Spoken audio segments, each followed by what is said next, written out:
I couldn't sell dope anymore. I owed money to people that you don't want to owe money to. Like you don't get beat up, you come up missing. This is the Knocking Doors Down podcast, featuring celebrities, experts, and everyday people who have overcome adversities, including addiction, mental health, and trauma, to live purposeful lives. And that's what Knocking Doors Down is all about. Joseph Rojas joining us here on Knocking Doors Down, of course, singer of Seventh Day Slumber. It's a real pleasure to talk to you because you are one of those signs of recovery and a higher power that your life can be turned around. Man, I appreciate you having me. It's an honor to be here. And man, it's crazy because I'm looking back and I'm thinking that wasn't really my life. Because now where I'm at, and I'm married now to this amazing, beautiful, amazing woman. We just celebrated, 22 years of marriage, and wow. I got like 3 kids, and they love their daddy, and I didn't have a dad growing up, so to be able to be the father to my kids that I never had, it's crazy. Let's talk about where you're at now, the work you're doing in addition to the band and everything you have going on, because then I want to kind of jump back and talk about your childhood because, you brought up your father, which that I don't know about you, but I noticed the vast majority, and especially in my case for addicts, we have some sort of trauma that's rooted in childhood, and we're trying to escape that.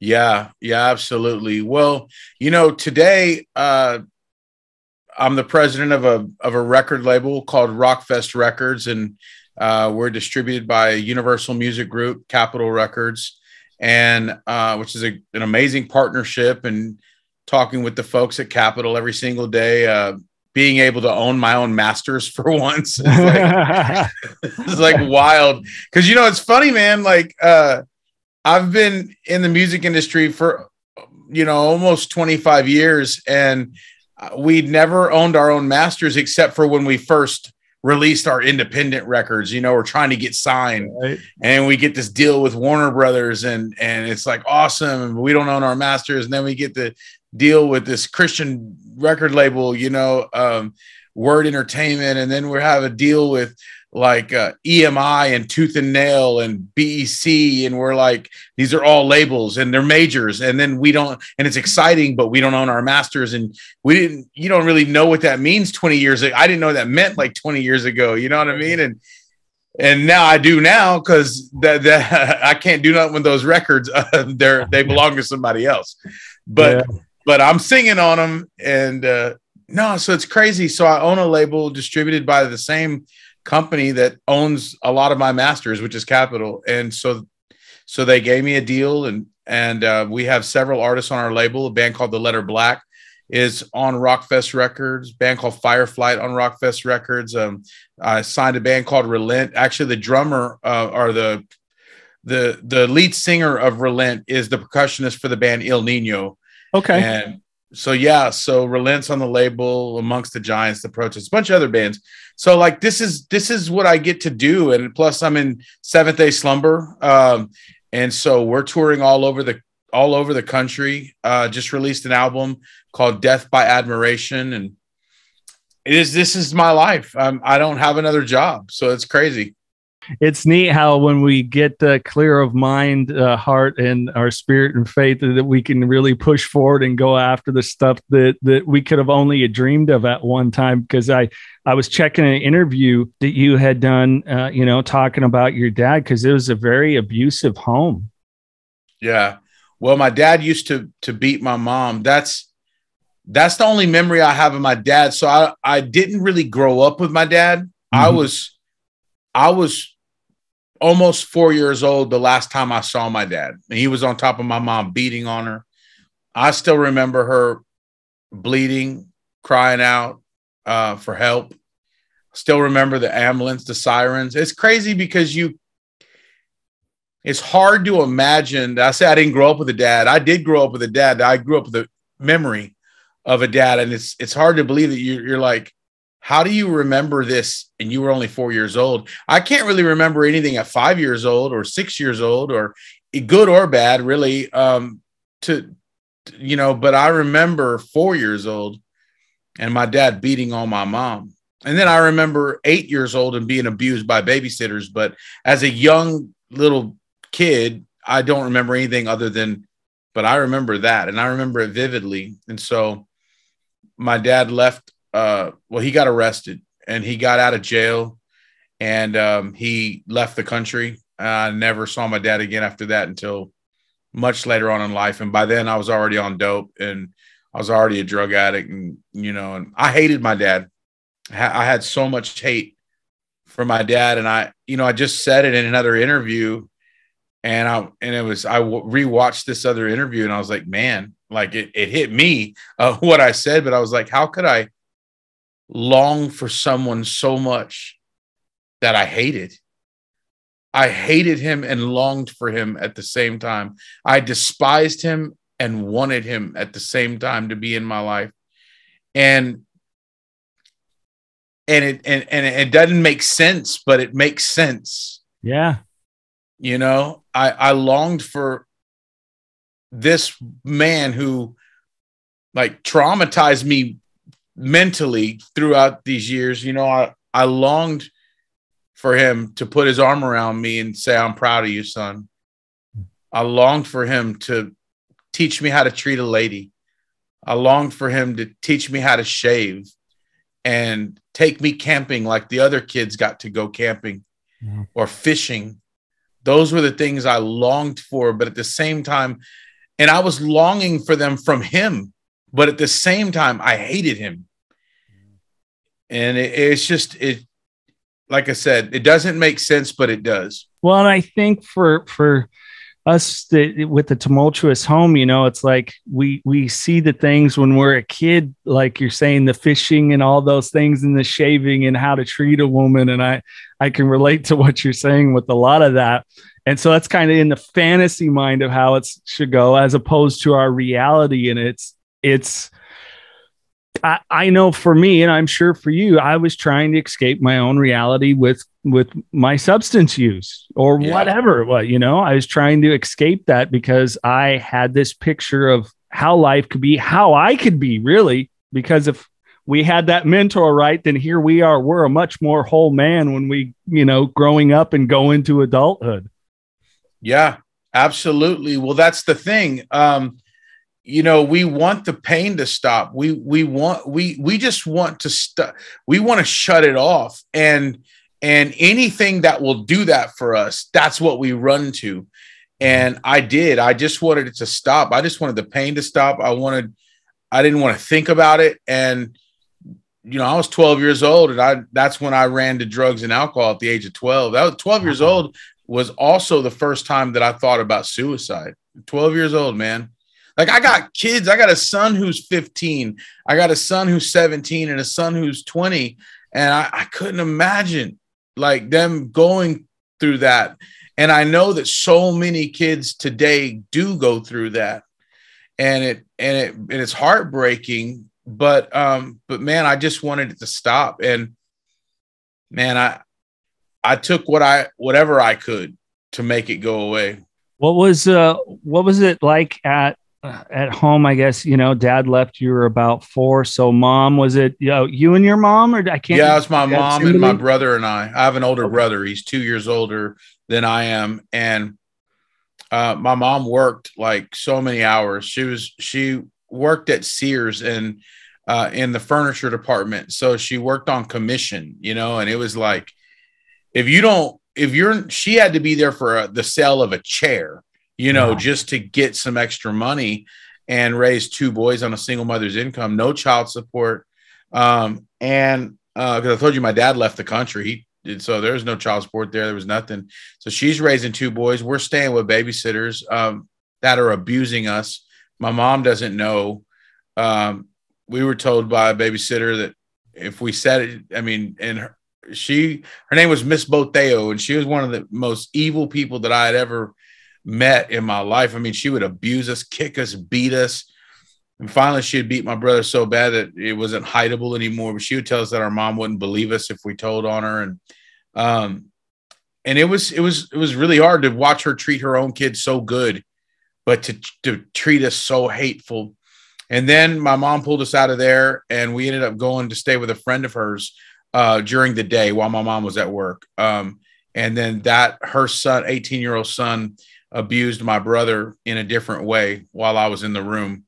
And so it scarred my brother, scarred me. It was like a lot at home. Like my brother became an introvert, and I became like a menace to society.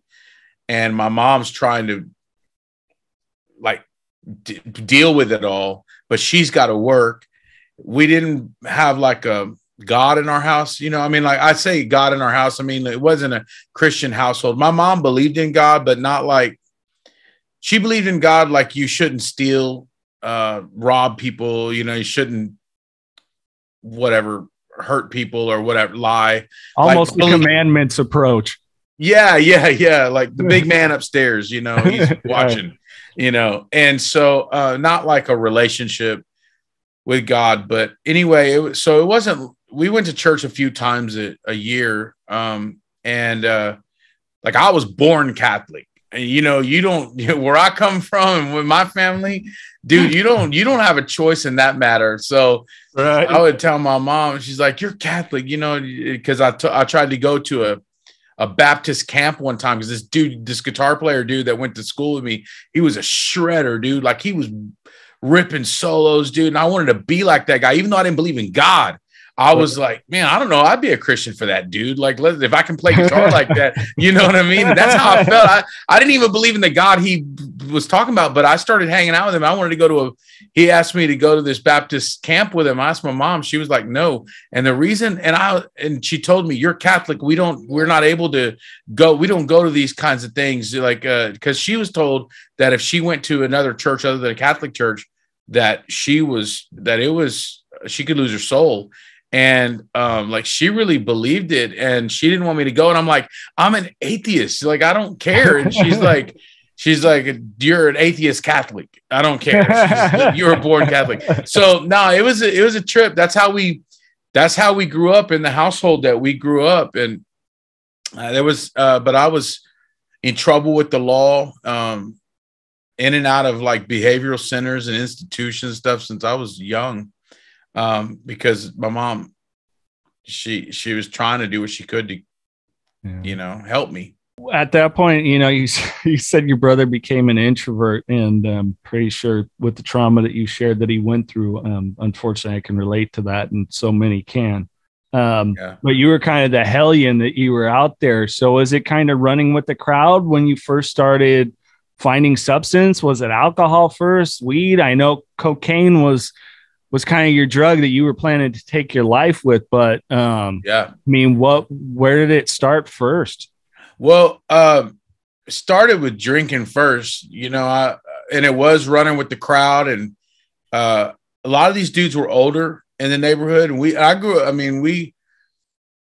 in a pretty rough neighborhood when I was little, and my mom did everything to try to get us to at least a better neighborhood, and we moved into this trailer park, and the trailer park to me was like, other people thought it was like, you live in a trailer park, you know, whatever. But to me, from where I came from, dude, that trailer park was like country club. I had my own room, and it had air conditioning in it, like you know, and so anyway, but it was still rough. But I started drinking, hanging out with the older kids in that area, and they had alcohol and stuff. So did that.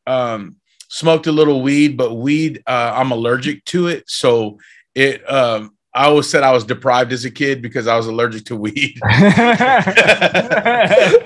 But like, you know, some people are allergic to it, and I was one of them. Like it made me swell up, and like it wasn't a good high for me. But anyway, so I from then with just like pills, and my mom had Xanax pills and stuff. Because she had struggle with anxiety and stuff. And so I'll be popping those pills. And then by 14 is when I found cocaine. And that was like the game changer for me. and I was like, this is it. You grew up, what area of Texas was it? Victoria, Texas. So it's called the Crossroads. Like you're in the middle of Austin, San Antonio, Houston, Corpus Christi, and all the dope runs from Mexico up a 59 right to it gets distributed in Victoria, Texas. That's where I grew up at. Yeah, I was going to ask how at 14 you were getting such a supply of cocaine, and it's all over the place, man, all over there, and cheaper too, because you're right, you're right there. Like it goes up to New York, it goes up to California, it goes up to Boston and all these places, but it, but it starts right there. Where once you started using, I mean, you're sharing that yes, your mom improved where you were living, which it's so cool, like how our brain can go back. Like, people take so much shit for granted, don't they? It's just like, I got my own room and an AC, forgetting, that there can be some really bad living quarters, man. Oh, yeah. I know. Well, when you go from, I remember being really little and it was so hot because we're in Texas, like, I'm Mexican, but it's hot for me. You know what I mean? And I'm like, how do white people do it? No, but no, like I'm seriously like in this, in when it gets hot enough in the summer, we get to all go in the living room and then turn on the AC and so then when you get to go to a place that actually has an air conditioner in your room, like that's gangster, bro. Like you're like, dude, you can't tell me nothing, dude. I got an AC, I got my own room, but no, it was my mom trying to just better our lives. And then she was able to buy this little 3-bedroom repo brick home in and that was all she ever dreamed of, was like a brick home, not a big home, don't get it twisted, but a brick home, just a home made of brick, man. And my mom found this repo, and it was like, I mean, dude, people were like, dude, no. But she saw the beauty in it, and she bought it, and she worked hard to fix that thing up, and it was in a better neighborhood, and even got out of the trailer park, even though I was cool with that. But anyway, it was, man. But still, I had those friends. But once you've had these people that you're trying to impress and that they've accepted you because they're not accepted themselves, you were all looking for acceptance, then that's who you run with. And that's so even though I lived in a little bit better area, and I still was like looking for acceptance and in any way I could get it. Yeah, you were a tribe at that point, And when you can find those other people that are looking for outside solutions to inside problems, man, it's easy to just intermingle. Yeah, it is, man. So I'm curious within all this, because great, you got a killer voice. I've been totally digging on the tunes. You play guitar. Where did music, amidst all of this, the trauma, the hardship, the running with the crew, how did you even find music? Well, Slayer was one of my favorite bands, and there was this, I wanted this BC Rich guitar, and, Kerry King played like this, people know the guitar, but if you don't know it, it's just a really cool looking guitar. Yeah, like the Widowmaker. Yeah, dude, exactly. Yeah. And I wanted that guitar. And of course, I'm raised by a single mom. She ain't got that kind of money for a BC Rich, but she did work at Sears, and they did have a Sears catalog. And in that Sears catalog was a like knockoff of that same guitar. And I wanted it. And I was about 12 or so, I think. And my mom ordered it from the Sears catalog because she got a huge discount. And that was my first guitar, was that copy of a BC Rich. And we couldn't even afford an amp. So my mom got this amp at Guitar Center. I wish at a pawn shop, but it was like a busted amp. I mean, it was about that small, and it was, I think it was called a Gorilla amp or something, but it had a hole in it, man. But dude, that's how I learned. Like listening to those tunes and like Metallica and stuff like that, trying to learn. We couldn't afford lessons or anything, could barely afford the guitar. So I just started playing that, and that's where music came into my life, and it consumed my day. And that was really, honestly, I think that because I talk a lot about how I was, using drugs and alcohol even at a young age, but I can tell you this, I would have been dead a lot sooner, and I know I would have if it wouldn't have been for music. Sure. Even with all the bad stuff I did, it still preoccupied me a lot and enough to where, it was a lifesaver for me. Were you getting out there and starting to play in bands at one point? Did you getting more confident even in the depths of, because like so many addicts, your addiction was continuing to ramp up and you're having to find nefarious ways to support that habit? Yeah. Well, look, man, I mean, I was ready to rock the minute I got my guitar. I didn't need no lessons. I didn't need to know how to play it. I just knew that I could get a little distortion on it, and dude, that's all you need. And so I started a band, and 13, 14 years old, and we were a hardcore band, and we sucked. I mean, horrible band. And so none of us knew how to play. We were called The Front, which literally was a great name for our band because none of us knew how to play. You know what I mean? So, but dude, we'd play the skating rink. We play a little all ages stuff. And I can't even tell you if we were playing Corrosion of Conformity songs and like D.O.D. I don't know if you remember D.O.D. or, Stormtroopers of Death, and like, that's what we were trying to play. Actually, we weren't necessarily playing it, but we were trying to. And dude, we were just, I don't know, man, Minor Threat too. We were playing some Minor Threat, just a mixture of different stuff. And we're rocking out wherever we could play. And Joseph, I'm getting this vision when you mentioned the roller skating rink and you're talking Corrosion of Conformity and some like mom going, "What are they?" Just freaking out. Oh yeah, dude. Then the fact that we sucked at it made Corrosion of Conformity sound even worse. Dude, he's like, these guys suck. That's literally the devil that we're watching. It was crazy, man. Those are some good times, though. I'm not gonna lie, man. Like, we're having a good time playing music. Like, my best memories are just with a guitar in my hand, other than obviously getting married and having my kids and that kind of stuff. But like, some of my best memories when I look at it is me like rocking out, having fun, man, on stage and being one with the crowd that's out there, I don't know your perspective. We've had many people on here, everyone from Bam Margera and Charlie Sheen hey, look, to be honest, I had a lot of fun when I was using until it wasn't fun.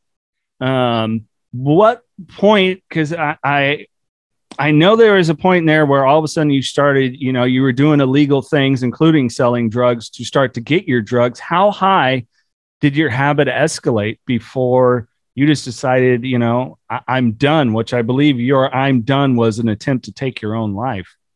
Yeah. So it's hard for people to, it's harder for people unless they were addicts to understand how you could use this much cocaine per day. But I was using about $400 a day worth of cocaine. And, to the point where I couldn't even sell dope anymore. Like, I couldn't sell dope anymore. I owed money to people that you don't want to owe money to. Like you don't get beat up, you come up missing type of people. Like, where I'm from, they're about it. And so, yeah, man, I was probably about 19 at that age, man, where I'm like, now it's spiraling seriously out of control. I mean, I already had a problem, but this is now where it's like I'm getting locked up. I'm in trouble, looking at 10 years in prison, just jails, institutions. I've been locked up from from Texas to California, man. And so I knew that I wasn't going to live past 22. Like I knew that. And I accepted it. Like I just wasn't going to live past 22 years old.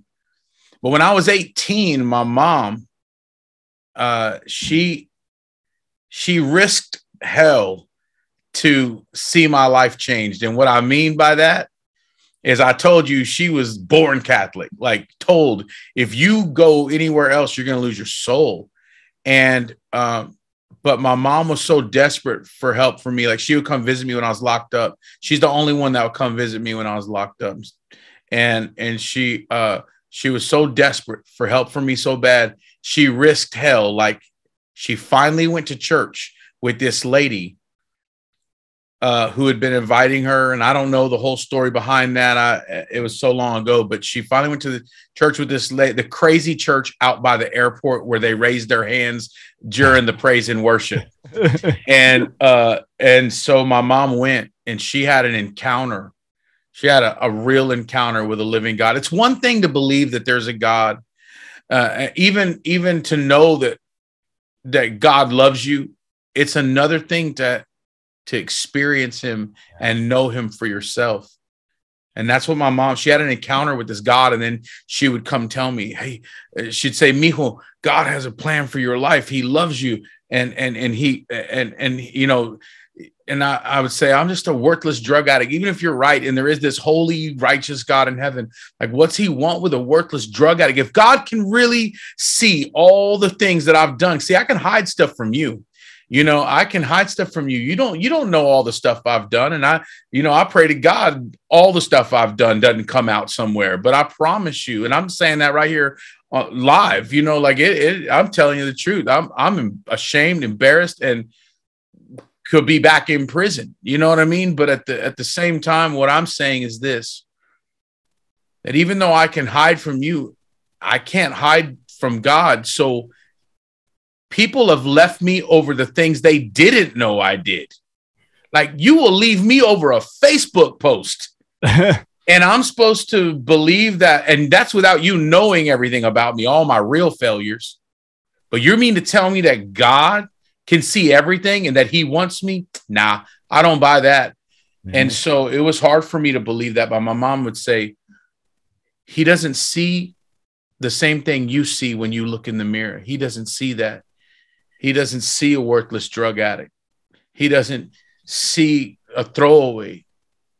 Like, he sees his son who he loves, the apple of his eye. And my mom would pray for me, man. And that did something to me. It did something. And that was like, it started messing with me, you know, and I still kept going down that road because it was hard for me to believe that there's no way, but and, you know, here my mom is risking hell, and thank God she did, because she found out that she could have that relationship with God herself. She doesn't need a middleman. And it was a game changer for her, life changing for her. And it was the start of a life change for me. And so anyway, but finally I ended up homeless on the streets of Austin, Texas. I was living out down by the labor hall, down a van by the river. But no, I lived, which is funny because we just played South by Southwest. That's awesome. Yeah, not too far from where I was homeless. And man, I mean, literally living on the streets, like looking for trash to sleep on. Mm-hmm. And because the Salvation Army was full or whatever. And dude, I didn't want to live anymore. And I started to believe that there is this God, you know, but I didn't think he wanted me at this point. And I used to always say I was an atheist. I still, sometimes you'll hear me slip that out because I've said it for so long. I don't believe I was an atheist. I just didn't believe that first of all, I wasn't sure if there was a God. So I was more agnostic than I was atheist, because how can you really be sure that there is no God? Yeah. So I would always say I was an atheist, but really I just didn't know. And then more so,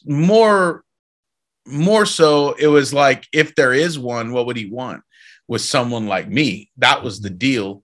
And also, if there is one, I hate you, like that's how I felt. Like, how could you let a kid grow up the way I did? Yeah. How could you let like me grow up without a dad? How could, like, I had so much stuff, dude, going through. Finally, I made the decision to take my life, dude. My mom is the one that brought me back to Victoria from Austin, just not too far, about an hour and a half, 2-hour drive. And she brought me back, got me cleaned up, but I never felt right. And I didn't feel worthy of love. Yeah. And that's when I made the decision that I'm done living, man. I only had enough dope to really last for the night or whatever, man. And I was always embarrassed to tell this part of my story. So, early on, I would just not want to say that I made the decision to take my life. I just would always say, yeah, I was getting high and it went wrong. I mean, I made a decision. I was done living. I never wanted my mom to know that. But she knows obviously now. Sure. But she walked in and found me as right when I was overdosing. I overdosed in front of my mom on her living room floor. And in the back of an ambulance, I had my own encounter with Jesus, man. And I make sure to say his name because I'm not ashamed of his name. I don't care if it's a mainstream show I'm doing, Christian show I'm doing, doesn't matter. Like, he saved my life and changed my life. And I say it boldly. I said it in the middle of Austin, Texas. Like, I'm alive today because of a praying mom, but I'm alive today because God never gave up on me, even when everybody else did. And it's I'm grateful that you did have that spiritual awakening. As for us 12-step people, often that, ability to receive that spiritual awakening. After you had that in the back of an ambulance, I mean, was it then? Did you start like, hey, I'm putting in the real work here? Did you get involved in any sort of recovery group, counseling, anything else? What was the aftermath of that once you got out of the hospital?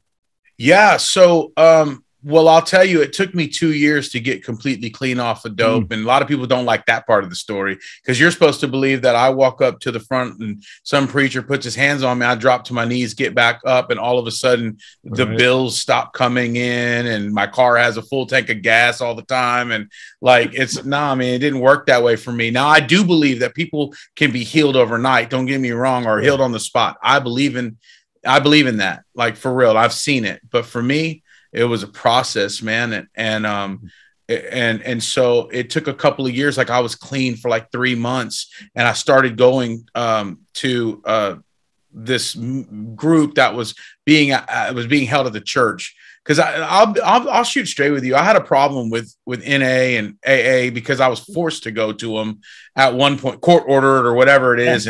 But also here's my biggest beef too with it is even sometimes today, not all of them obviously, but sometimes today, like when I'll go, it's like, yeah, my name's Mark and I'm, an alcoholic. And it's like, hey, Mark. And he's like, yeah, so today sucked. I, lost my job. My wife hates me. My kids don't talk to me anymore. Honestly, thought about ending it all, but by the grace of God, didn't drink today. And I'm like, back then when I was like getting high and stuff, I was like, dude, why don't you drink? You have nothing left. You know what I mean? Like I thought not drinking was supposed to, are things supposed to get better? And if they're not supposed to get better, why get sober? Because like, I can at least drown this out till I die. Like, seriously, that's like the thought. But I can mirror exactly what you think. I get what you're saying, Joseph, 100%. Yeah. And it's really, like, dude, that was my mentality. Exactly. Like, show me that that not only does it work to get you clean, show me that my life can be different. And that's what I needed to know. Sure. Because if my life can't be different, I don't want to go through it drunk. I don't want to go through it sober. I mean, and that made sense to me. Like, if my life can't really be different, why do it sober? And so anyway, but no, when I finally like had that encounter with Jesus, I started going to this church where there was a bunch of people that had addictions and things like that. And they were like really happy and sober. And I'm like, this is something different. And they let me know that I can have a good life, man. And while I can't leave my past behind, I can make peace with my past, or I can't change my past. I can make peace with my past and have resolve in my life and not have to hate myself for the things that I did. Like, I am not the things that I did. And dude, like, that was game changer too. Like, I was starting to, well, wow, I don't, because I couldn't forget about all the things I've done. And they're like, you don't have to forget about the things you've done. You need to make peace with the things that you've done. And you need to be able to forgive yourself, because you will never move forward if you can't forgive yourself. And they were like, God forgives you. Like, God Almighty, who saw everything that all the messed up stuff you ever did, stuff you forgot about. He saw it, and he still chooses to love you. You need to love yourself.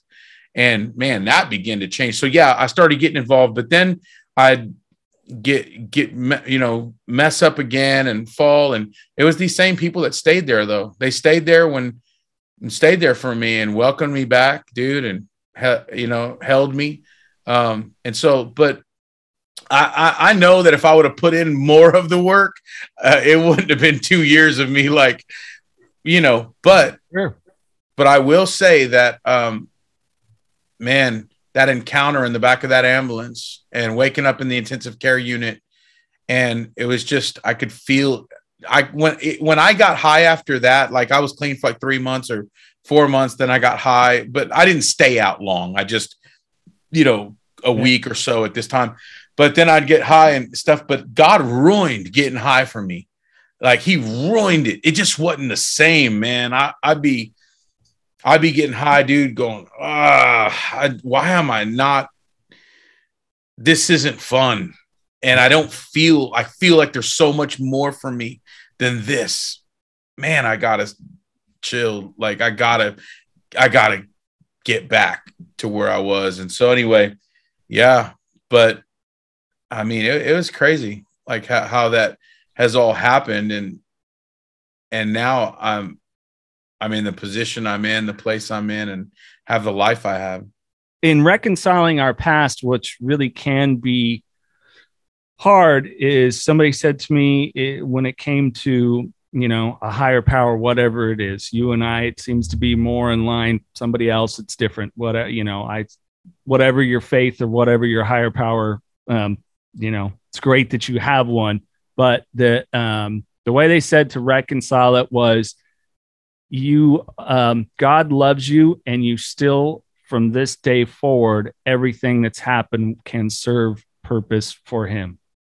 And to say him in the term as him, God. But, for me, that really helped when it was like, okay, because in my sobriety, it's presented so many different things and that I never really knew would come up, let alone genuine connectivity. Like you said, the shit stopped working, like, you couldn't get me drunk enough. It just didn't work anymore. It was miserable.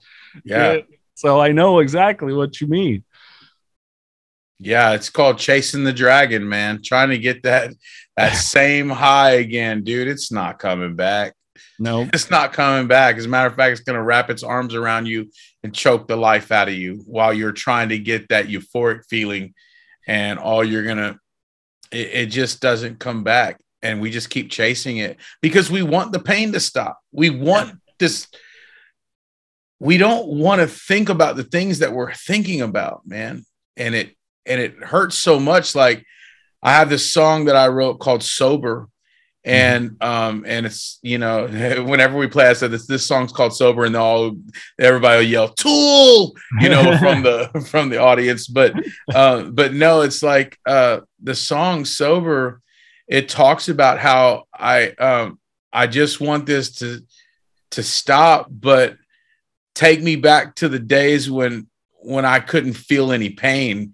And it's a real honest, raw song about getting sober. But sometimes you're just like crying out, like, let me go back to the days where I couldn't feel this stuff, because now I'm having to face it head on. And this hurts. this is like crazy, and I don't want to.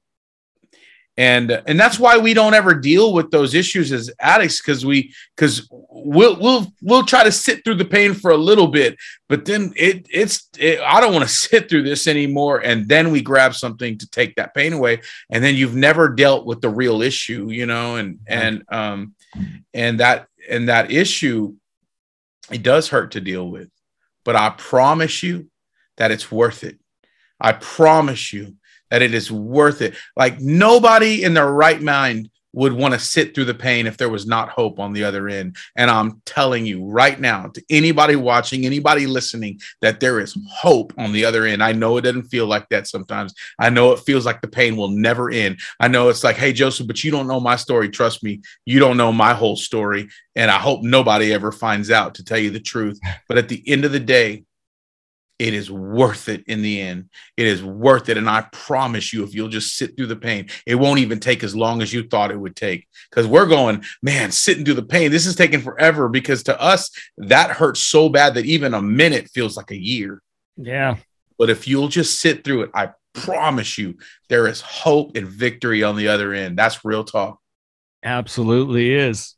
Let's talk about then, when do you start really building a life for yourself, meeting the missus, family, Seventh Day Slumber? You guys have been around. How long have you been around? I'm drawing a blank. Since 97, the end. Okay. Yeah. The end of 96. So 97. I'm 48 years old, dude. I've been doing it a long time. But my wife tells me I look 18, so you do look good. Hey, I'm going to be 44 in August, so hey, I'm up there with you. No big deal. Yeah, I got to keep up with these youngsters out here, man. But no, so it started changing. I met my wife when we got married in 99, and dude, I was still kind of fresh out of. I ended up back in jail after I became a Christian. So yeah, I borrowed a car without asking, and they didn't take kindly to it. So I ended up locked back up. That's why, dude, I want the listeners to know, man. I want them to know, we make mistakes sometimes. Sometimes you just go forward from there and you never have those issues. But for those that have had those issues and are listening to me now, and maybe you didn't ever come back from it because you felt like, oh, I just messed up too bad. Dude, you haven't, man. You can come back from this. And so anyway, I had just gotten fresh out of jail or whatever. And I met my wife, and it was love at first sight. And we were married 3 months later, and we've been married over 22 years, had 3 beautiful kids. After we got married, we started touring the country in a beat up Mitsubishi Montero with a borrowed trailer, little 5x8 trailer. And some band members that would roll with us, and our dog named Trustin. And dude, we were all my wife is she's an awesome person, awesome woman, and she's hot too. So that's pretty awesome. And I didn't have no success either, so I don't want nobody going, oh, it's easy to say that when you got a big band and everything. Nah, dude, it's called game. Learn about it. No, we were in a Montero. Yeah, bro. What part of Montero did you not understand? Right. Dude, it's crazy. And a borrowed trailer, Right. So yeah, but that was the starting, of things started to shift, and I started to see people actually hear about, I've heard of you guys before or whatever, and then got offered a record deal, and it was an independent label called Athenia Music Group. It was a black gospel label. We were the only rock band on a black gospel label, but they saw us play at this coffee house in Kansas City, and the president of the label was there at that coffee. It wasn't just a small coffee. It was kind of like a bigger coffee venue area. Sure.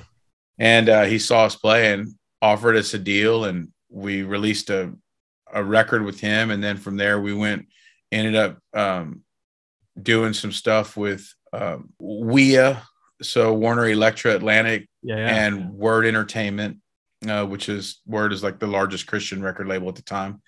And then from there, we ended up getting signed to EMI, which owned Tooth and Nail, BEC, Solid State.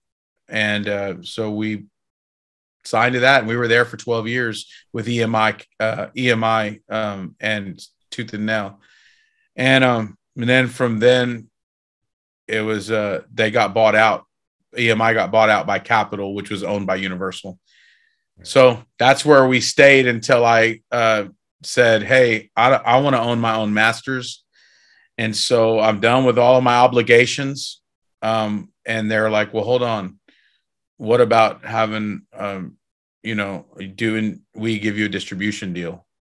Because they still wanted to work with me. And I was like, they're not, UMG is not just handing out distribution deals. No. Universal and Capitol are, to get a distribution deal with them is like, it's super hard. So to be able to make that offer to me, and then it didn't seem like that was real, but it was. And now we have Rockfest Records and artists on our label, and have a great relationship with Capitol, UMG, and I own my masters. No, that's so many things for people that may not understand. I mean, that's literally, you're on a label.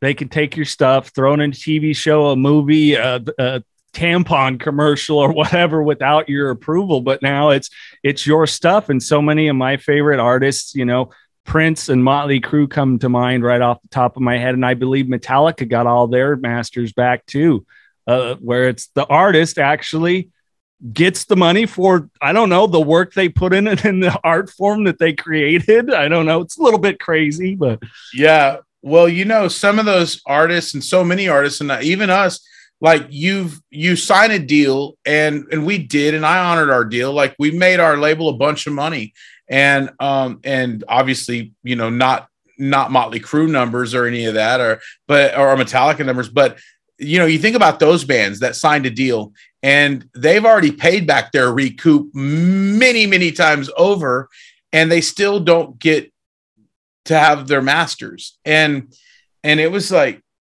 it hit me after years of doing this, like, man, and Capitol never did anything bad to me, I gotta say.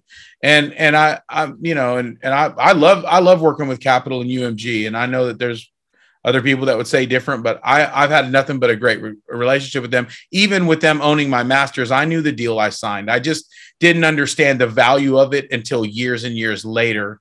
And then you see, man, you understand what the real value is. And so now my job as just a human being that in this industry is to help other people to not have that same deal, even if they're not on my label, is to just go, hey man, really be careful kind of what you're doing. Because you may not see it now or even for the next 3 years, because you're like, we've never recouped. We'll probably never recoup. And our records only sold 3,000 or 4,000 units or 10,000 units. But one day, one of your song pops off, or a years down the road, when your third or fourth album does well, and then now you've gone platinum, you're going to be going, dang, dude, I don't know the masters to that. And so you spent all that time and you still broke. In the van down by the river. Hey, Joseph, I like to do some fun random questions before we leave you with the final thoughts. I always ask for words of encouragement and positivity. So what do you say? Some fun questions. All right, let's do it, man. All right. Throw me out like 3 of your top favorite bands that you've been able to tour with. That I've been able to tour with. I want to say there's a band called Disciple that I love those dudes a lot. Been able to tour with them. Band called Project 86 is a heavier, hard band. And hey, another band that I really like a lot that's really got a new amazing record, Wolves at the Gate. Okay. Yeah, these aren't super like huge bands, but they're bands that I like their music. All right, I'll check it out. Let's talk 3 influences for you. When you mentioned obviously Kerry King, but who else falls in there guitar player wise?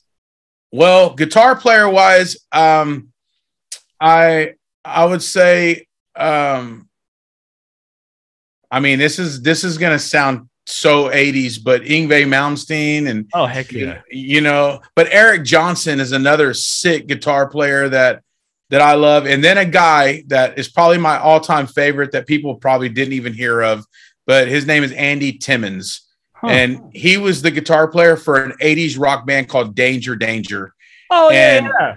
But if you look, I'm telling you, all those guitar players right now that are listening, don't sleep on this dude. You go look up Andy Timmons and you're going to see what I'm talking about. He's the sickest guitar player I've literally ever heard and had the opportunity to play with and have that dude on there. But but three bands that I love: Soundgarden, Metallica, Rage Against the Machine. Right on. If they were to make a movie about your life, who would you cast to play you? Dave Navarro. Oh, hell yeah. I don't even care that he's not really an actor.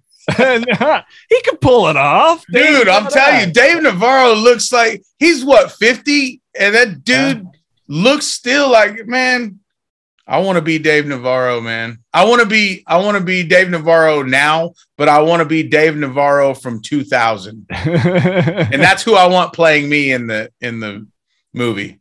Somebody I were talking about Dave Navarro. And like, man, how does he look that good? And they're like, oh, he must dye his beard or whatever. And I go, I might quote myself. I said, motherfucker, I dye my beard. What are you talking about? Who you telling, man?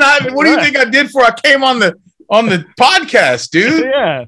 Don't judge Dave Navarro. Oh, a bunch of judgmental suckers out here, man. Absolutely. What's one thing people might be surprised to learn about you? Maybe it's a hobby that people don't know about or something that you're into that might be surprising. Well, people don't know this, but I used to play in a country band years ago. Really? Yeah. And I actually like country music a lot.